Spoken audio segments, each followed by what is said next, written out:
봄을 제쳐가는 촉촉한 비가 내리고 있습니다. 오늘 저와 여러분의 마음속에도 성령의 단비가 풍성히 내려서 마음이 부드러워지고 정결케 되어지고 하늘의 소망으로 풍성한 은혜를 누리는 시간 되기를 바랍니다. 세상이 어지럽습니다.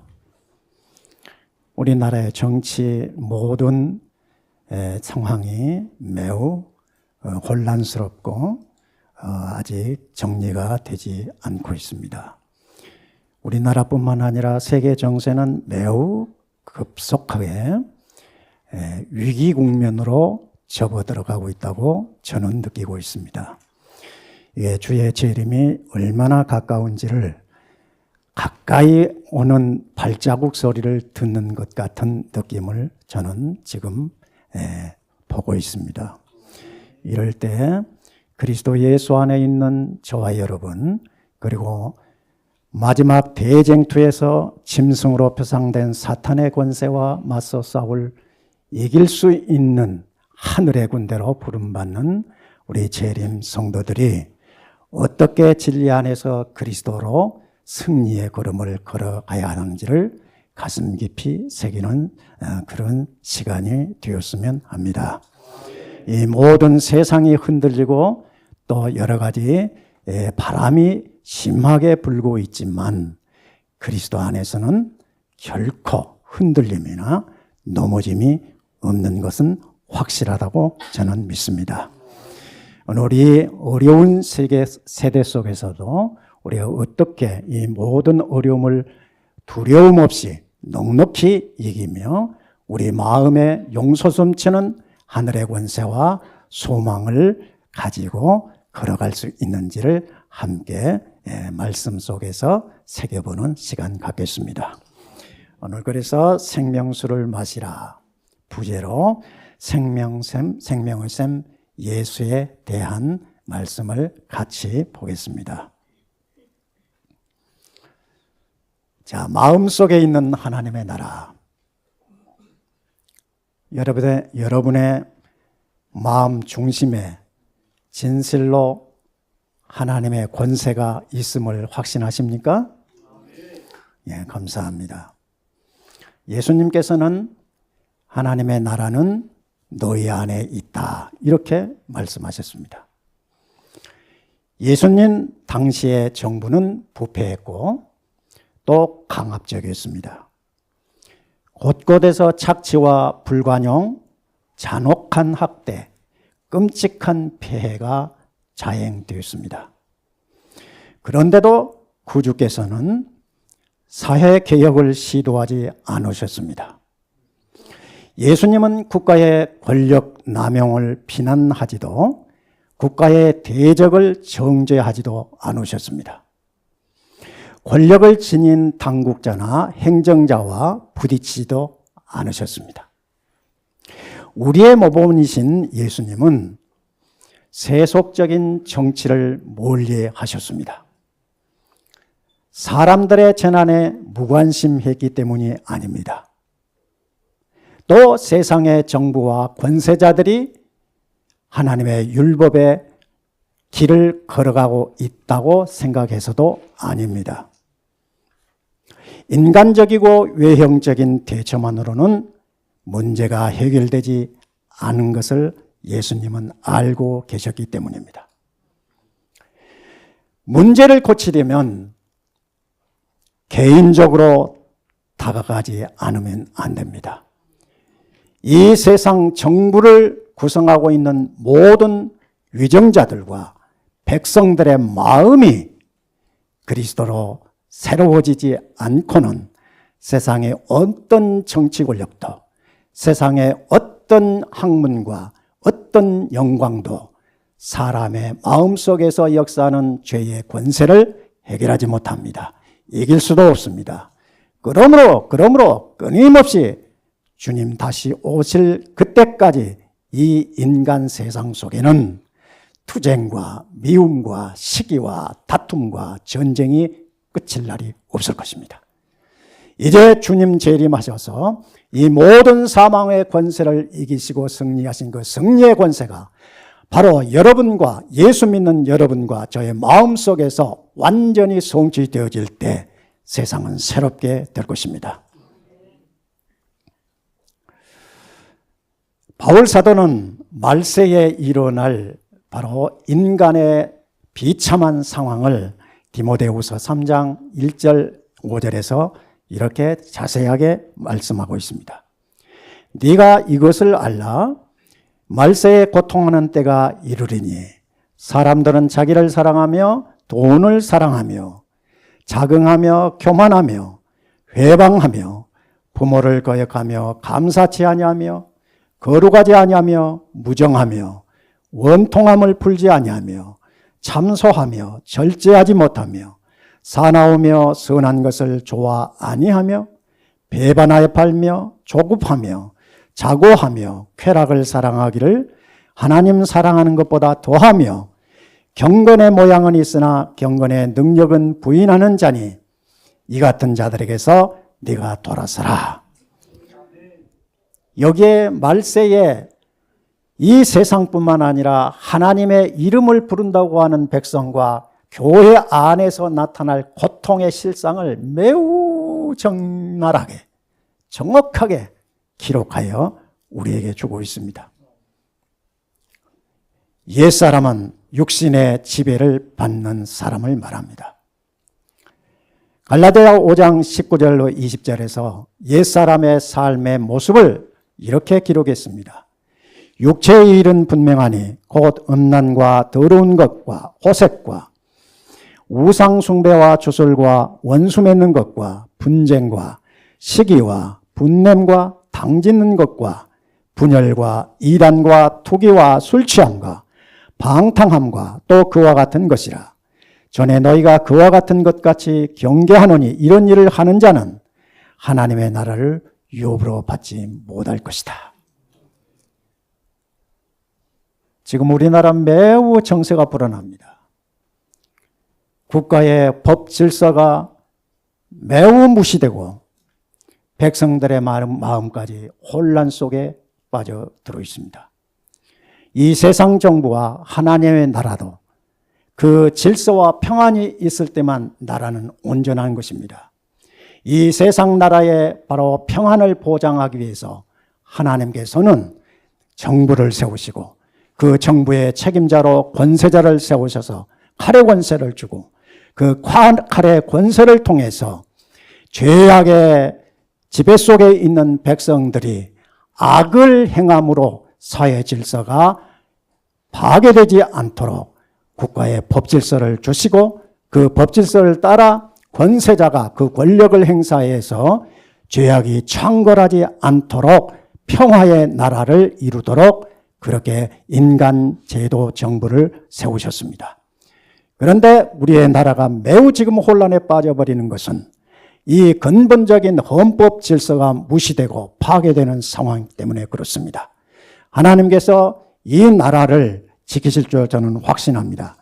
왜냐하면 우리나라가 질서 위에 평안하지 못하면 이 나라 안에 있는 교회와 백성이 평안한 가운데 하나님을 예배할 수 없을 것이고 또 마지막 때 복음 기별을 바로 수행할 수 없기 때문에 주 예수 그리스도의 나라가 땅에 이루어지도록 하기 위하여 세상 나라의 평안을 주시고 권세가 이탈되지 않도록 지키실 것이기 때문에 하나님께서는 지금 일시적으로 혼란과 무질서 속에 있는 것 같지만 우리 대한민국을 지킬 줄로 저는 확신을 하는 것입니다.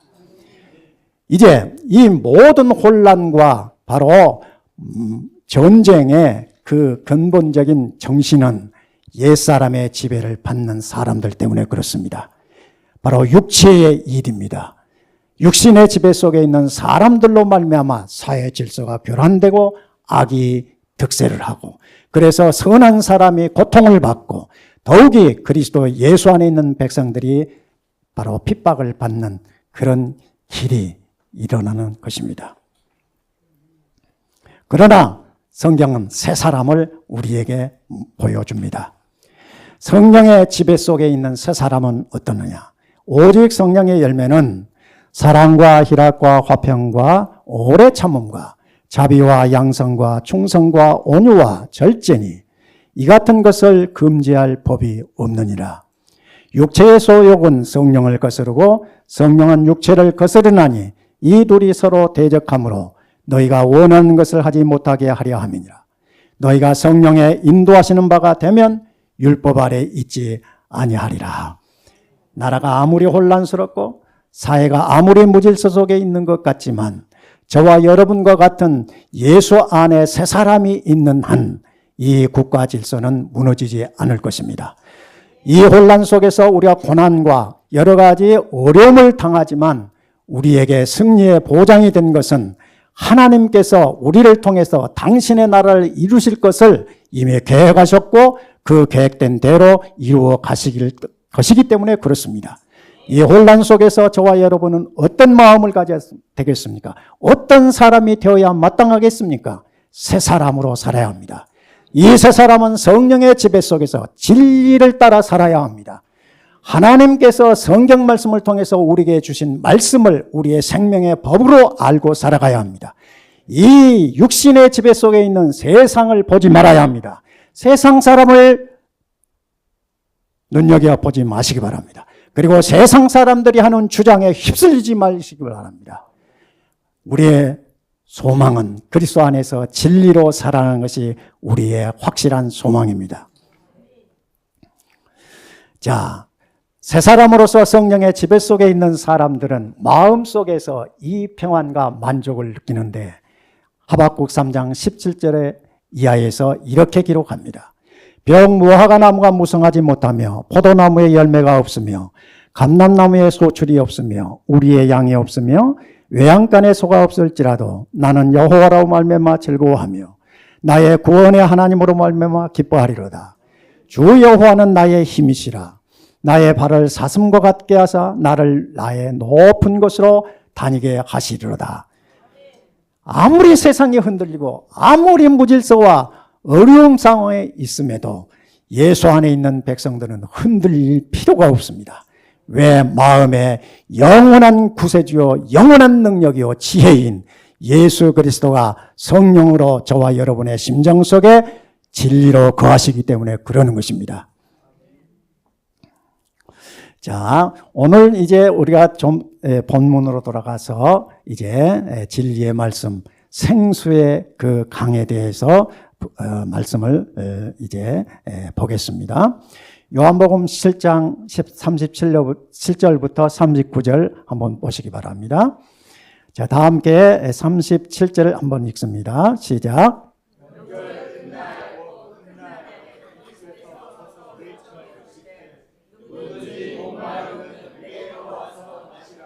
38절 나를 믿는 자는 성경의 이름과 같이 그 배에서 생수의 강이 흘러나오리라. 39절 이는 그를 믿는 자들이 받을 성령을 가리켜 말씀하신 것이라. 예수께서 아직 영광을 받지 않으셨으므로 성령이 아직 그들에게 계시지 아니하더라. 자, 예수님께서 명절 끝날, 이 명절 끝날이라는 말은 유대의 절기 가운데 절기에 크게 세 절기가 있지요. 유월절과 오순절, 초실절과 초막절이 있지요. 유월절은 이스라엘 유대력에서는 첫 번째 맞이하는 절기지요. 그 다음에 첫 번째 절기가 끝나면 초실절, 그 다음에 마지막 가을 절기로 초막절이 있습니다. 이 초막절 끝날에 큰 날이라고 기록하고 있죠. 초막절을 큰 날, 마지막 절기예요. 모든 유월절과 초실절의 목표는 초막절에 맞춰져 있습니다. 그래서 명절 끝날이요, 이게 큰 날입니다. 이 유대인에게는. 이때에 예수께서 외쳐 이르시되 누구든지 목마르거든 내게로 와서 마시라. 나를 믿는 자는 성경의 이름과 같이, 그래서 성경의 이름과 같이. 자, 그러면 여기에 가로로 제가 이 성경 구절을 안내해 드렸습니다. 출애굽기 17장 6절, 민수기 20장 7절로 8절, 이사야 55장 1절을 제가 여기에 안내 구절로 기록해 두었습니다. 출애굽기 10장 6절에 보면 내가 호렙산에 있는 그 반석 위 거기서 네 앞에 서리니 너는 그 반석을 치라. 그것에서 물이 나오리니 백성이 마시리라. 모세가 이스라엘 장로들의 목전에서 그대로 행하니라. 그 다음에 민수기 20장 7절 8절 한번 다 함께 읽습니다. 시작.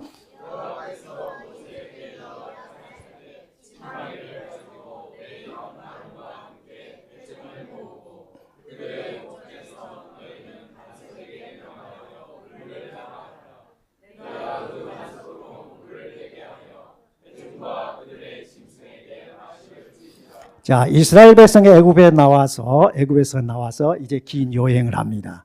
광야입니다. 이스라엘 백성이 애굽에서 나오고 광야 생활을 할 때 그들은 농사하지 않았습니다. 샘을 파지도 않았습니다. 파라고 했을 때는 팠지만 이제 이스라엘 백성들이 광야 40년의 삶 속에서 하나님께서 그들의 목을 채워 그들로 40년의 광야길을 잘 지나도록 그렇게 하셨는데 반석 위를 가리키면서 항상 반석 위에서 나는 샘물을 지시하셨습니다. 이 샘물을 지시함으로 이스라엘 백성들의 광야 생활이 목마름에서 해결되도록 그렇게 하셨습니다. 이건 하나의 의식입니다. 모형적 의식이었습니다. 이 의식의 내용을 따라서 이사야 선지자는 이렇게 말씀합니다. 너희 목마른 자들아 물로 나오라. 돈 없는 자도 오라. 너희는 와서 사 먹되 돈 없이 값없이 와서 포도주와 젖을 사라. 이렇게 이스라엘 백성을 향하여 말씀을 하셨습니다. 이 말씀에 기초해서 이제 하늘의 초대장을 받은 한 여인이 요한복음에서 나옵니다. 요한복음 4장 3절로 26절에는 고달픈 삶에 지친 사마리아에 사는 한 여인을 만나 대화하시는 예수님의 장면이 매우 생동감 있게 기록되어 있습니다. 예수께서는 갈릴리로 가시는 길에 사마리아를 지나셨습니다. 그분께서 아름다운 세겜 골짜기에 이르신 것은 정오 때쯤이었습니다. 이 골짜기 어구에는 야곱의 우물이 있었습니다. 여행에 지친 예수께서는 당신의 제자들이 양식을 사러 간 동안에 쉬시기 위하여 이곳에 앉으셨습니다. 이때 한 사마리아 여인이 다가왔습니다. 그리고 그리스도가 계신 것을 알지 못한 듯 그의 물 항아리를 가득 채웠습니다. 그가 돌아서서 가려고 할 때 예수께서는 물 한 모금을 이 여인에게 청합니다. 그 여자는 이때 예수님이 유대인인 것을 알았습니다.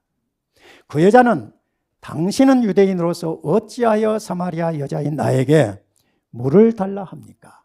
라고 말했습니다.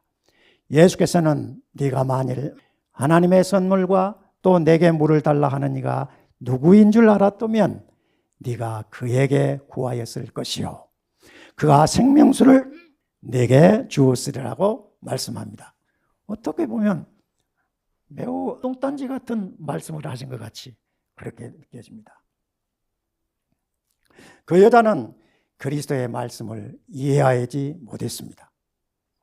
그러나 그 말에 엄숙한 의미가 깃들어 있다는 것을 직감적으로 느꼈습니다.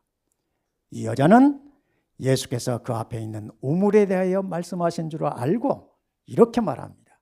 주여, 물 기를 그릇도 없고 이 우물은 깊은데 어디서 이 생수를 얻겠습니까? 오늘날도 마찬가지입니다. 수많은 사람들이, 수많은 목마른 영혼들이 생명샘 곁에 있으면서도 그 생명의 우물을 찾기 위해 멀리 바라보고 있는 것 같이 느껴집니다. 주님은 말씀하십니다. 이 물을 마시는 자마다 다시 목마르려니와 내가 주는 물을 마시는 자는 영원히 목마르지 아니하리니 나의 주는 물은 그 속에서 영생하도록 솟아나는 샘물이 되리라.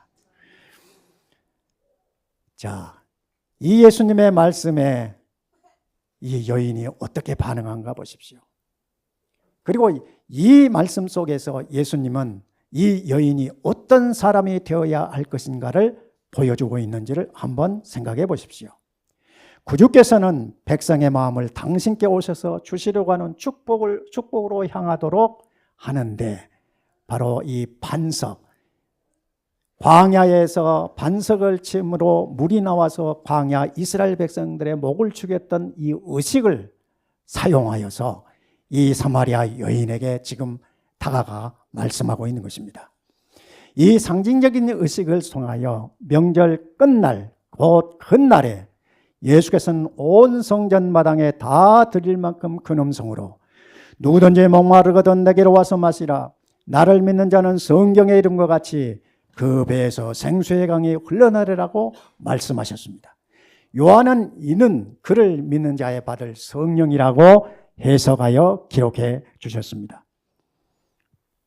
자, 반석이요 생수이신 예수에 대하여 이제 깊이 생각하겠습니다. 그리스도께서는 야곱의 우물가에서 사마리아 여인과 이야기하실 때 이 동일한 표상을 사용하셨습니다. 내가 주는 물을 먹는 자는 영원히 목마르지 아니하리니 내가 주는 물은 그 속에서 영생하도록 솟아나는 샘물이 되리라. 그리스도께서는 두 상징을 겸하고 계십니다. 이스라엘 광야 삶의 모든 생수를 공급하였던 반석이시요 샘물이신 샘물이 바로 저와 여러분이 구주로 믿는 예수이심을, 예수 자신이심을 이스라엘 백성들의 그 상징적인 의식을 통해서 가르쳐 오셨던 것입니다. 이제 그 상징적 의식이었던 그분께서 친히 우리 가운데 오신 것입니다. 그리스도께서는 두 상징을 겸하셔서 저와 여러분의 마음속에 구주로 계심으로 우리의 마음의 반석이시고 그 반석에서 그의 영원한 영생수가 솟아나게 하셔서 저와 여러분의 마음속에서 이 생수가 샘물처럼 솟아나므로 하늘의 기쁨과 생명의 기쁨을 누리게 하셨습니다. 동일한 아름답고 뜻깊은 표상들이 성경 도처에 기록되어 있습니다. 그리스도께서 세상에 오시기 수세기 전에 모세는 그분을 가리켜 이스라엘의 구원의 반석이라고 하였고, 시인은 나의 구속자요 내 힘의 반석이요 나의 피할 반석이라고 노래해 왔습니다. 자, 반석이요 생수이신 그분을 만나면 만나는 사람의 마음에 어떤 변화가 일어나는가? 그분을 경험하면 어떤 영혼의 변화가 나타나는 것인가? 증언은 이렇게 자세하게 기록합니다. 정신을 상쾌하게 하는 물, 즉 박삭 마른 불모의 땅에 샘물이 솟아나고 사막이 꽃이 피는 곳이 되게 하고 당할 자들에게 생명을 주기 위해 흘리신 샘물은 그리스도만이 주실 수 있는 생수로서 영혼을 정결케 하고 새롭게 하고 활력을 주는 하나님의 은혜의 상징이다. 이스라엘 백성은 이것을 상징적으로 배워왔습니다. 의식으로 느꼈습니다. 그 상징이요 의식의 주인이신 예수님께서 친히 2000년 전에 우리 가운데 오셨고, 우리 가운데 오셔서 그는 우리가 짊어지고 걸어가야 할 고난의 모든 죄짐을 십자가로 다 해결하셨습니다. 그리고 십자가의 죄를 그가 대신 짊어지시고 죽고 부활한 가운데서 승리하여 하늘로 올라가셔서 이제 하늘 아버지의 보좌 앞에서 상처받은 손 그리고 가슴, 이 모든 찢어진 육체의 모습을 그대로 아버지 앞에 보고 드리고 아버지께서 약속하신 성령을 아버지로부터 받아서 바로 자기를 믿고 자기를 기다리고 있는 성령을 간구하고 있는 땅에 있는 자기 백성들에게 성령을 선물을 하심으로 땅 아래에 있는 하나님의 백성들로 이 성령으로 말미암아 새로운 피조물이 되고 하늘의 생명을 받아 누리는 새 피조물로 만드셨습니다. 이 새 피조물로 지음을 받은 백성들의 마음과 정신이 어떻게 되느냐? 정신이 상쾌하게 된단 말이에요. 마음의 영혼의 바싹 마른 그곳에 샘물이 흐르는 것입니다. 그리고 메마른 마음속에 꽃이 피는 경험을 하게 되는 것입니다. 그리스도께서 많이 주실 수 있는 이 생수로서 영혼이 정결하게 되고 새롭게 되고 활력을 받게 되는 것입니다. 이것은 하나의 이론이 아닙니다. 주 예수를 나의 주 나의 하나님으로 믿음 고백하면 이 믿음 안에 있는 백성들의 마음속에서 날마다 시시각각 경험할 수 있는 은혜입니다. 그리스도께서 내재하시는 사람은 그 속에 결코 다함이 없는 은혜의 능력의 셈이 있다. 참 이걸 어떻게 다 말로 표현할지 모릅니다. 표현할 수가 없습니다. 마음이 그렇게 상쾌해지는 거 어떻게 설명이 가능한가? 마음에 소망이 가득한 거 어떻게 이게 말로 다 표현할 수 있는가? 마음의 염려와 근심이 사라져버리는 것을 어떻게 설명할 수 있는 것인가? 그러나 주 예수 그리스도를 마음에 모시는 사람 마음에는 이 경험이 확실하게 나타나는 것입니다. 당신을 찾는 모든 사람의 생애를 기쁘게 하는 것, 그리고 내가 가야 할 길이 어떤 길인지를 끊임없이 내 안에서 성경의 진리를 따라 깨우치고 가도록, 걸어가도록 지혜를 주고 능력을 주십니다. 마음속에 받아들여진 예수의 사랑은 선한 속에서 샘처럼 솟아. 그래서 이 세상에 어떤 환경이 내게 닥쳐올지라도, 또 세상에 아무리 어지럽고 혼란과 궁핍이 이루어질지라도 전혀 흔들림이 없이 주 예수 그리스도로 마음의 만족과 기쁨과 소망을 가지고 힘차게 걸어가는 것입니다. 그것은 마음속에서 예수 그리스도께서 샘처럼 솟아나는 생수를 내 마음에 가득 채우시기 때문에 그렇습니다. 이렇게 해서 영생의 걸음을 흐트러짐이 없이 걸어가게 하십니다. 당신의 사랑이 샘솟는 영혼은 자신이 복을 받을 뿐만 아니라 그래서 그의 의로운 말과 행실 가운데서 내 마음에 있는 평안을 증거하게 되는 것입니다. 내 안에 있는 만족을 세상 사람들에게 보여주게 되는 것입니다. 그래서 예수의 증인이 되는 것입니다. 증언의 말씀을 더 봅니다. 이 세상의 우물에서 갈증을 풀려고 하는 자는 다시 목마를 것을 마실 뿐이다. 이 진리로 여러분 확신하십니까? 반석이시요 샘물이신 그분이 우리 마음 가운데, 여러분의 마음 가운데 계시면 그 세상의 어떤 것으로도 만족함을 얻을 수 없다는 것을 확신하게 됩니다. 세상의 어떤 것도 내 마음에 기쁨을 주지 못한다는 것을 고백할 수 있을 것입니다. 저는 법학을 전공했습니다. 어릴 때에 저희 아버님께서 매우 억울한 일을 너무 당하는 것을 보고 집에 와서 슬픔의 눈물을 흘리면서 억울한 그 소리를 하시는 것을 보면서 왜 세상은 이런가? 왜 이렇게 세상은 억울한 사람이 많이 생겨나는가? 왜 세상은 이렇게 정직하지 못한가? 그런 것을 생각하면서 법학을 해야 되겠다. 어떻게 살아야 바르게 사는 것인지를 내가 법학을 공부해서 억울한 사람이 없는 사회를 좀 내가 만들어 봐야 되겠다. 그런 생각이 들어서 법학을 했습니다. 그런데 뜻하지 않게 저는 법학을 다 공부하지 못하고 중단하고 계엄사에 끌려가서 감옥살이를 하게 됐습니다.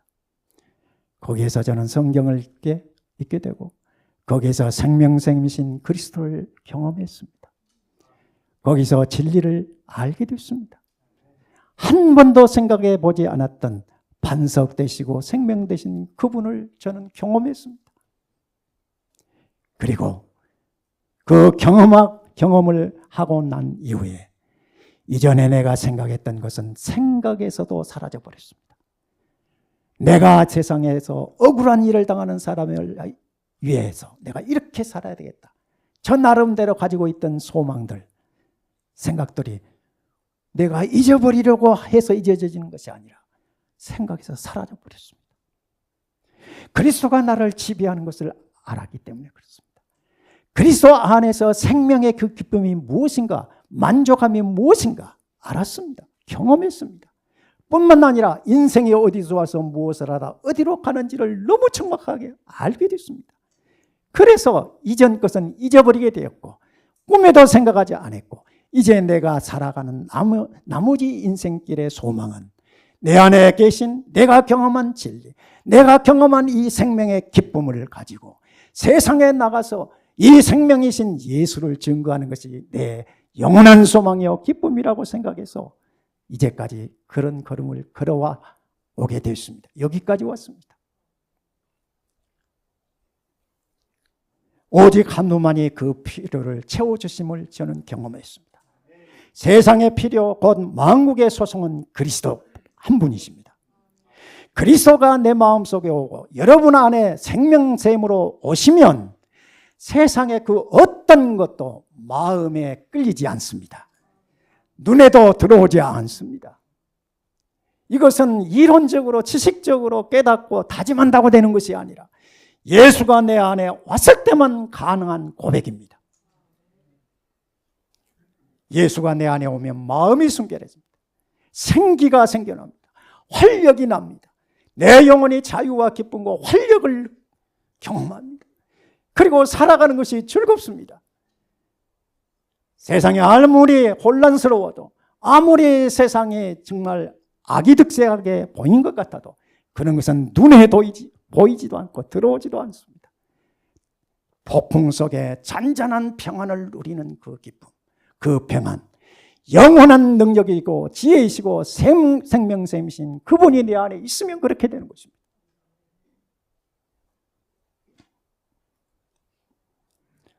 예수께서는 단지 한 모금의 생수가 그것을 받아들이는 자를 충족시킬 것이라는 의미로 말씀하지 않으셨습니다. 그리스도의 사랑을 맛본 자는 계속적으로 그것을 더욱 갈망할 것입니다. 여러분, 이것을 여러분 자신이 고백할 수 있지 않습니까? 예수를 한 번 만나 이 생명의 맛을 보았으면 이제 끝인가요? 이제 나는 다 됐단가요? 아닙니다. 끊임없이 이 생명샘에 내 마음을 쏟아서 그 생명샘에서 솟아나는 생수를 마시고자 하는 마음이 더욱 간절해집니다. 내 안에 영원한 생명샘이 없다는 것을 알고 오직 예수 그분의 생명샘에 내가 완전히 들어갔을 때만 이 생명샘에서 흘러나오는 생수를 마심을 경험하고 아는 것입니다. 그래서 끊임없이 기도합니다. 끊임없이 진리를 묵상합니다.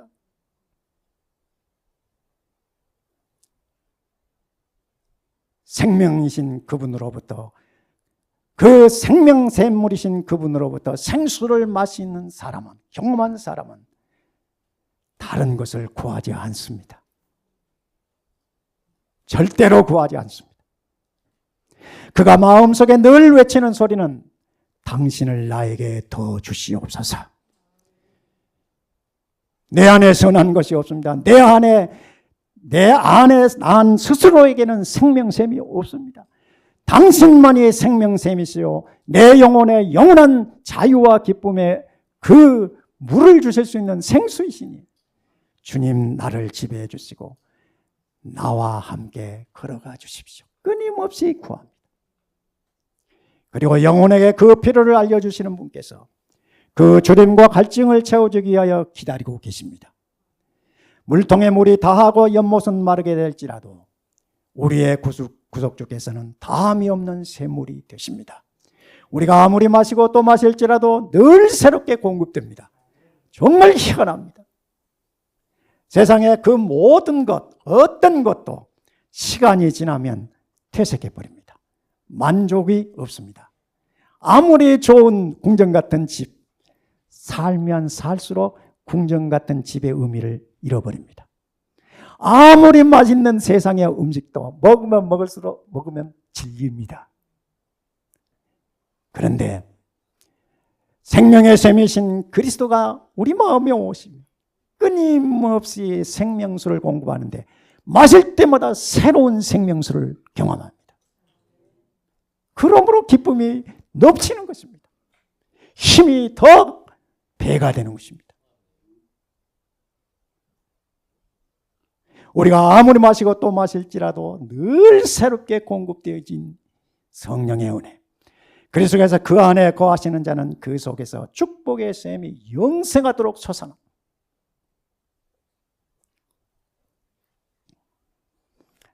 이 생수를 사마리아 여인은 올떨결에 만났습니다. 경험했습니다. 이 여인의 그 생활이 요한복음에는 자세하게 기록되어 있습니다. 남편이 몇이었습니까? 남편을 수없이 바꾸면서 살았습니다. 만족감을 못 느꼈습니다. 그래서 사람들로부터, 마을로부터 소외됐습니다. 밖에 나가기가 부끄럽고 두려웠습니다. 그래서 우물가에 물길로 온 이 여인을 예수님은 만나게 기다리신 것입니다. 끊임없이 목마른 영혼을 찾고 기다리시는 예수님의 모습을 우리는 보는 것입니다. 예수님을 만난 이 여인은 어떻게 행동한가 보십시오. 여자가 물동이를 버려두고 동네에 들어가서 사람들에게 이르되 나의 행한 모든 것을 내게 말한 사람을 와 보라. 물동이를 버려두고 물길로 온 여인이 물 기르는 것 다 잊어버렸어요. 물동이를 내팽개쳐버리고 동네로 뛰어들어가서 내가 만난 사람을 와서 보라. 그리스도가 아니냐. 이 여자는 예수님과 이야기할 때에 그분의 말씀에 감동을 받았습니다. 그 여자는 수가의 샘물로는 결코 만족할 수 없는 영혼의 갈증을 깨달았습니다. 그리스도께서 모든 목마른 영혼에게 주시는 영적 생명인 생명수가 그녀의 마음속에서 솟아나기 시작한 것입니다. 하나님의 영이 그녀의 마음속에 생명으로 역사하기 시작한 것입니다. 이 여인의 인생길은 어떻게 바뀌어졌을까요? 성경에는 그의 자세하게 그 나머지 인생을 설명하지 않지만 제가 추측하기로는 그 예수로 완전한 만족과 평안과 기쁨을 누리며 살았으리라고 확신합니다. 이와 같은 예수를 만난 사람 가운데 성경에서 가장 위대한 사람이 바울입니다. 바울은 예수를 십자가에 못 박아 죽이는 자로 자기의 영광을 여겼습니다. 그런 사람이 다메섹 도상에서 부활한 예수님을 만나고 나서 이렇게 고백합니다. 그러나 나도 육체를 신뢰할 만하며 만일 누구든지 다른 이가 육체를 신뢰할 것이 있는 줄로 생각하면 나는 더욱 그러하리라. 나는 8일 만에 할례를 받고 이스라엘 족속이요 베냐민 지파요 히브리인 중에 히브리인이요 율법으로는 바리새인이요 열심으로는 교회를 박해하고 율법에 의로는 흠이 없는 자라. 이렇게 자기 자존심으로 똘똘 뭉친 사람입니다. 흠이 없는 사람. 사람 앞과 하나님 앞에서 자신은 흠 없는 사람이라고 그렇게 스스로를 인정했습니다. 그런데 이가 예수를 만났습니다. 경험했습니다. 그리고 고백합니다. 그러나 무엇이든지 내게 유익하던 것을 내가 그리스도를 위하여 다 해로 여길 뿐더러. 자, 무엇이든지 내게 이전에 유익하다고 생각했던 모든 것이요 이제는 그리스도를 위하여 다 해로운 것으로 이해하게 되고 받아들였다. 그렇게 고백합니다. 이게 쉬운 고백일까요? 이게 어떻게 세상에서 가능한 일일까요? 해로 여길 뿐 아니라 모든 것을 해로 여김은 내 주 그리스도를 아는 지식이 가장 고상하기 때문이라. 그리스도를 알아가는 것이 세상의 그 어떤 것보다 더 귀하다는 사실을 가슴 저리게 경험한 것입니다. 그래서 갈라디아 2장 20절에 고백이 나오는 것입니다.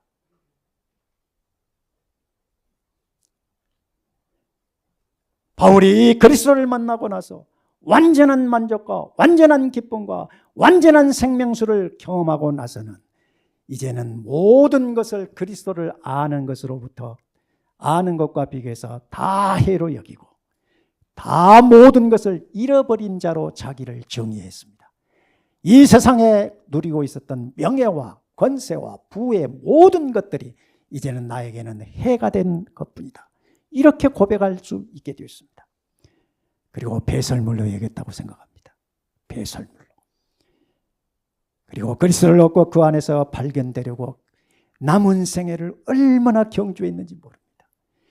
그리스도를 발견하는 것이 자기의 가장 고상한 지식이요 능력이요 지혜라는 것을 경험하고 나서 그는 십자가에 달려 죽어가는 그 걸음에도 전혀 개의치 않을 만큼 믿음의 성자가 되었습니다. 여러분, 그리스도를 믿는 믿음으로 사는 것이 무엇인지입니다. 여러분은 진실로 재림신자로서 진실로 사탄의 권세와 맞서 싸울 14만 4천이로서 예수가 여러분의 구주이시고 여러분의 생명이시고 여러분에게 영원한 만족을 주시는 생수이심을 확신하십니까? 그리고 고백하십니까? 그렇다고 하면 여러분 세상에 눈을 돌려서는 안 됩니다. 세상의 화려함에 마음을 뺏겨서도 안 됩니다. 세상에 내가 남은 생에 어떻게 살 것인가에 대해서 염려할 필요가 없습니다. 우리의 인생은 그분께 맡겨져야 합니다. 내 생각과 내 지혜와 내 의지가 그분의 의지에 흡입되어야 합니다. 그래서 그분으로 살아가야 합니다. 그분과 함께 동행할 때 생명샘이신 그분께서 여러분의 마음속에 마르지 않은 생수를 공급하실 줄로 믿습니다. 그러면 우리가 지금 혼란 가운데 있지만 이 혼란 가운데서 흔들리지 않을 것입니다. 사람들의 말에 유혹되지도 않을 것입니다. 진리로 굳게 살 것입니다. 하나님으로 만족하며 승리의 걸음을 걸어갈 수 있을 것입니다. 저와 여러분, 이 생명샘이신 그리스도로 말미암아 날마다 흔들림 없이 힘차게 믿음의 승리의 걸음을 걸어갈 수 있기를 간절히 소망합니다. 우리의 반석이시며 생명의 샘이신 주님, 오늘 주님으로부터 생수를 마시며 땅이 요동하고 세상의 혼란스러운 가운데서라도 흔들림 없이 예수 한 분으로 만족하며 기쁨 누리며 세상의 걸음을 믿음으로 걸어갈 수 있도록 말씀을 주신 것을 감사합니다. 아멘. 우리의 영혼을 긍휼히 여기시고 날마다 성령으로 우리의 마음에 풍성한 은혜를 베풀어 주셔서 저희로 땅에 속한 자로 살지 않게 하시고 육의 종으로 죄악을 따라 살지 않게 하시고 영원한 생명이신 하늘에 계신 하나님을 바라보며 진리의 순종의 걸음을 걸어가는 하늘의 백성 되게 하여 주시옵소서. 아멘. 세상에 여러 가지 어려운 문제가 닥치고 환난이 닥칠지라도 흔들림 없이 내 안에 계신 주님으로 기뻐하며 만족하며 능력을 힘입고 힘차게 걸어가는 우리 모든 성도를 되게 하여 주시옵소서. 아멘. 생활의 염려가 있지 아니하도록 필요한 것 공급하시고 육체의 연약 가운데 하나님께 기도하는 연약한 우리 믿음의 가족들 주님 기억하여 주시고 저들의 영혼과 육체에 힘을 주셔서 활기를 불어넣어 주셔서 기쁨으로 날마다 하나님의 이름을 찬송하며 감사의 걸음을 걸어갈 수 있도록 은혜 베풀어 주시옵소서. 아멘. 우리의 한 주간의 모든 믿음의 가족들 삶의 걸음걸음마다 주님 동행하여 주시고 저들의 필요를 채워주시고 견고한 믿음으로 축복하여 주시어서 다음 안식일에 하나님 앞에 나올 때 기쁨과 영광의 큰 기쁨을 은혜를 가지고 찬송의 경배를 드릴 수 있는 길로 나오도록 은혜 베풀어 주시옵소서. 예수님의 이름으로 기도하옵나이다. 아멘. 아멘.